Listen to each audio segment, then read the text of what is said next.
Hello, my dear!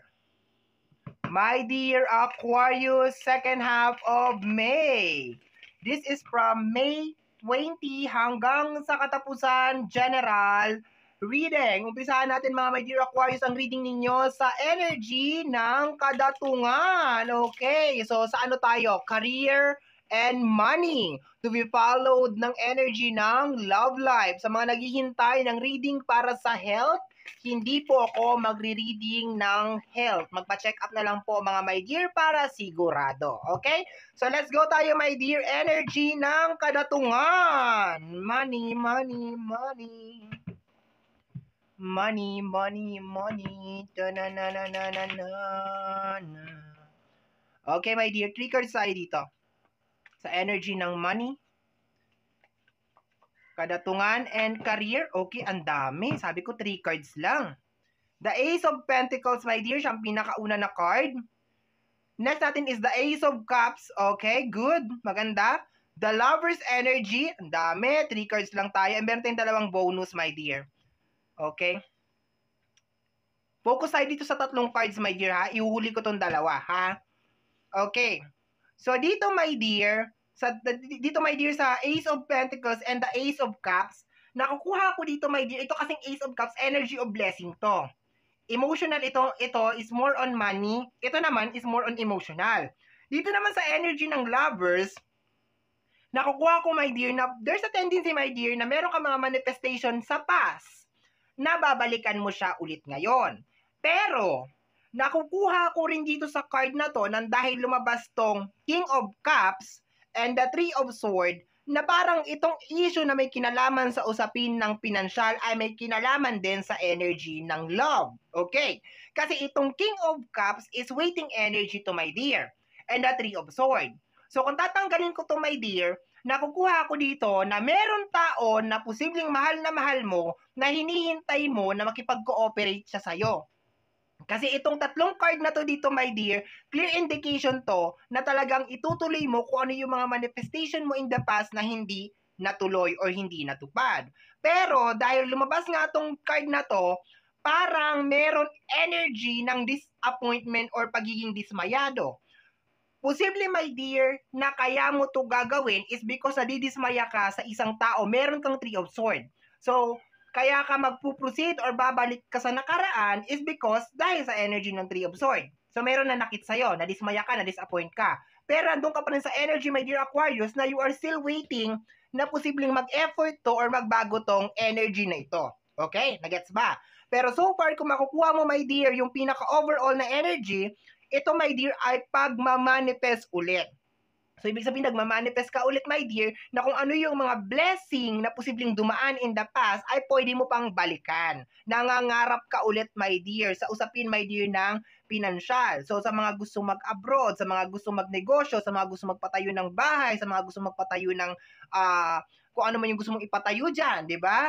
Kung ano man yung bagay na yan, my dear, na minamanifest mo, babalikan mo siya. Ang reason nun, my dear, is dahil meron kang kinikim-kim dito sa energy ng Three of Swords. Okay? Ang nag-udyok sa'yo para mangyari ito, my dear, is dahil meron kang pinagdadaanan emotionally. Okay?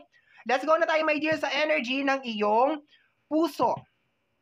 Puso ang siyang nagsasabi. Okay, my dear, let's go. Ano to? Sa iyong heart, we have you the Death card. See? My dear, posibleng galing ka sa heartbreak or posible na merong nanganganib na mag-ending na relasyon. At dahil sa pagkatapos ng relasyon na to, my dear, or ng connection na ito, ay mapupush ka na bumangon ulit or mag-manifest ulit. Yun ang nakukuha ko dito, my dear. Parang may tension sa energy ng love kasi may Death card eh. Okay? Uy, let's go tayo, my dear. So, tama yung sinasabi dito, my dear, sa taas, sa usapin ng pinansyal. Na kaya ka nagmamanifest ulit, kaya ka ulit nangangarap, is because meron kang pinagdadaanan. Okay? Let's go tayo. The Six of Pentacles, balancing of finance or financial, my dear. Posibleng meron problema or meron mag-umpisa, my dear, na hindi pagkakaunawaan na may kinalaman sa usapin ng pinansyal. Okay? Kasi hindi maganda yan. Death card and the Six of Pentacles, hindi magandang kombinasyon yan. Lalo na sa energy ng love. Kunin natin yung last card.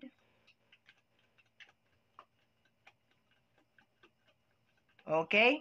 Ay. Sige, basahin ko, my dear. Sige, ikaw lang yung ganito. Ang daming baraha, my dear. Pinapahirapan mo ako. Gigigil ako sa'yo. Okay. Uy! Ang bigat ng baraha mo, my dear. Ang daming gustong sabihin. Okay. So, posibleng magkaroon ng issue na may kinalaman sa usapin ng pinansyal or posible in the past, my dear, ito yung pinag-ugatan kung bakit kayo naghiwalay. Okay? The 6 of Wands. Pagod ka na, my dear, hintayin siya. Yun ang nakukuha ko dito. 6 of Wands is may kinalaman sa energy ng success. So, posibleng pwedeng pangako lang to ng pangako. Pwedeng promise lang siya ng promise and then hindi natutupad yung kanyang promises. The 4 of Swords, energy of rest. Okay?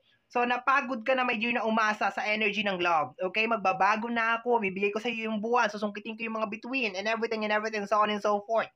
Okay? Parang sinasabi mo dito, my dear, dahil hindi naman kita maasahan, ako na lang ang tutupad ng mga pangarap. Iwanan na kita. Goodbye. Okay? We have here the Shopee. Okay. Sorry naman. Okay, we have here the 4 of Swords. Okay? So, sa energy ng 4 of Swords, ayan na nga, napapagod ka na. And the 7 of Swords, backstabbing energy na to. Okay. So, sa energy ng 7 of Swords dito, my dear, ayan parang meron talagang nangyayari na hindi maganda. Okay. So, ang good news dito, my dear, is magpo-proceed ka sa energy ng manifestation. Ang bad news dito ay posibleng meron mga relationship na mag-end. Okay. Or, di ba, magtapos. Hindi maganda, my dear, yung energy ng relationship. Masyadong masalimuot. Shopee! Okay, my dear. Okay, let's go na tayo. Additional cards tayo. At saka ang dami mong cards na nilatag. Dapat 3 cards lang yan. Lagi may bonus, my dear, Kasi kung itong 3 cards na to, maganda na to sa usapin ng career. Ito sa usapin ng love life, hindi talaga to maganda. Itong additional na 2 cards dito sa sulok, hindi pa rin siya maganda. No, sinasabi sa akin sa energy ng iyong career or kadatungan na kaya ka nagpupursige or kaya ka ulit lalaban is because meron ka talagang pinagdadaanan. Dito naman, my dear, sa energy ng love life, napapagod ka ng umasa at saka napapagod ka na rin sa mga kasinungalingan na nangyayari sa usapin ng puso. Okay? Meron ka nga 3 of Swords dun sa taas eh. Okay? Additional cards tayo, my dear Aquarius. Additional cards. Let me see. Ano to? This is the 5 of Wands. Hindi sila nagsasayawan dyan, my dear. Sila po ay nag-aaway. So, meron talagang tension, my dear. Okay, may tension. And I think mag-uumpisa talaga to sa energy ng love. Posibleng hindi pagkakaunawaan sa usapin ng pinansyal. Okay, yun ang nakukuha ko, my dear. So, merong tension na nangyayari. Misunderstanding. Na posibleng mauwi sa paghihiwalay. Okay? Let's go, my dear, or paglayo mo, my dear. Kasi gagawa ka ng panibagong ipoproceed mo yung mga pangarap mo, my dear. So, ayan, baka ikaw ang lalayo. Okay? The Star. Ayan, my dear, inaabot mo yung mga pangarap mo, di ba? Unti-unting mararating. Ayan, the 9 of Cups. Yan, umaasa ka, my dear, na matutupad na yung mga pangarap mo this time. Maganda siya sa energy ng manifestation, sa energy ng love, parang tagilid, parang masakit. Okay? Masakit ang lahat. Ay, mali yun. Nilunok ko pala ang lahat. Nilunok kong lahat at hindi nagtira. Okay? Maganda yung energy ng pera, my dear, kasi nangangarap ka ulit. Yung love life, yun ang parang medyo masakit. Yung energy ng puso. And my dear, hindi lamang tumutukoy, my dear, sa relationship. Kasi baka ang tinutukoy dito, my dear, ay kamag-anak mo, kapatid mo, tiyahin mo, lola mo, magulang mo, kapatid. Di ba yung mga ganon, my dear? Kasi ang usapin ng puso, medyo malawak yan. So, wag lang naman tayo mag-focus lamang sa energy ng relationship, no? Let's go. Last 5 cards tayo, my dear Aquarius. Last 5 cards. Ano to? The Sun card. Ayan, may kinalaman to sa manifestation mo, my dear. Babangon, my dear, yung energy ng career, ng pera. Pero kasabay naman doon, parang lulubog, my dear, yung usapin, my dear, ng relationship, no? Parang hindi ka maintindihan, lack of support, ganyan. May mga backstabbing na energy. Ayan yung nakukuha ko dyan, mga misunderstanding, lack of communication. Ayan, Pero sa energy talaga ng career, ng kadatungan, ng iyong kaperahan, my dear, umaangat siya. Kasi doon ka nagpo-focus, nandun lahat yung energy mo, my dear. Okay? Last 4 cards, my dear Aquarius. Last 4 cards. My dear Aquarius. Last 4 cards. Okay, ano to? The Ace of Wands. Kinumpleto mo lahat ng alas, my dear. Okay? So, marami talaga sa inyo ang mag-uumpisa ng makalaya sa usapin ng problema sa pinansyal, problema sa emosyonal, kasi yan ang Ace of Cups, Ace of Wands. Ano to, my dear? Yung mga balakid, mga blockage, no? Para hindi mo matupad yung mga pangarap mo. Kasi tingnan mo dito, oh, hinaharang siguro kontrabida sa lahat ng mga gusto mo mangyari sa buhay, oh. So, nagtatanggal ka, my dear, ng mga blockages, okay? Inside sa iyong buhay, okay? Let's go tayo. Last 4 cards. My dear Aquarius. Yan, oh, the Three of Wands. Travel. Kapartner ng Star. Posibleng meron mga travel. Nakapag-desisyon ka na, my dear, eh, na wala na makakapigil sa'yo, my dear.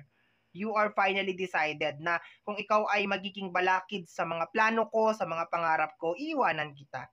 No? Meron dito mga magta-travel. Ayan, may mga travel na energy. Okay? So, last 2 cards, my dear. Last 2 cards. Ito daw. Okay? We have here the 8 of Swords. Energy ng trap card. Ayan, no? So, aalis ka na dito, my dear. Kasi ang partner niya is the 9 of Cups. Aalis ka na dito sa magulong sitwasyon, sa mga toxic na energy, sa mga taong hinihila ka pababa, sa mga tao na nilulunod ka ng emosyonal nila, very controlling, kinokontra ka, umaalis ka na dito. Kasi makikita mo si 8 of Sword, dahan-dahan natatanggal yung kanyang blindfold. Okay? Natatanggal din yung kanyang tali. No? Iba-iba kasi ang set ng cards. Dito sa card na to, natatanggal yung kanyang blindfold and then natatanggal yung kanyang tali. Sa iba naman, my dear, sobrang higpit yung kanyang tali. Halos hindi siya makakilos o hindi siya makagalaw. Pero dito, my dear, natatanggal yung blindfold, natatanggal yung tali. Ibig sabihin, dahan-dahan ka na nagkakaroon ng awakening. Nakikita mo na kung saan yung mga bagay na parang hindi ka nag-grow or walang nangyayari sa buhay mo. Sino yung mga tao na humihila sa'yo pababa? Ano yung mga blockages, okay? Last card tayo, my dear Aquarius. Last card, ang lungkot ng iyong energy ng kapuso-pusuan, okay? Ang lungkot. Okay? Last card tayo, my dear Aquarius. Last card. Ano ito? We have here the 6 of Cups. Hindi siya kaagad mawawala sa isip mo. Just in case meron mga hiwalayan na mangyayari, my dear, sa second half of May, hindi siya kaagad mawawala sa isip mo. Okay? Nandun pa rin siguro, my dear, yung pagmamahal, yung pag-aalala. Pero mas pina-priority mo kasi, my dear, na mapaganda ang buhay mo. No? So, mas pipiliin mo pa rin talaga, my dear, na hindi ka ma-stuck sa isang sitwasyon, hindi ka amagin dyan, hindi ka mabulok dyan, 'di ba? Mas pipiliin mo pa rin talaga mag-move forward. We have here the energy of Tower. Tatamaan talagang relationship, my dear. Pero kung kaya nyo mapag-usapan to, my dear, nang hindi nagsisigawan at nagbabatuhan, why not, 'di ba? Pero pakiramdam ko talaga, may something sa loob ng relationship, okay? So, my dear Aquarius, yan ang reading mo para sa yung second half of May. Somehow, my dear, kung nagustuhan mo to, especially kung napadaan ka lang, don't forget to subscribe. Click lamang po notification bell para ma-update ka sa aking mga upload and free to like, free to share, free to comment sa lahat ng ating mga videos. Once again, my name is RJ, also known as Apo J. Maraming salamat po and until next time, bye-bye! Thank you, my dear. Salamat po.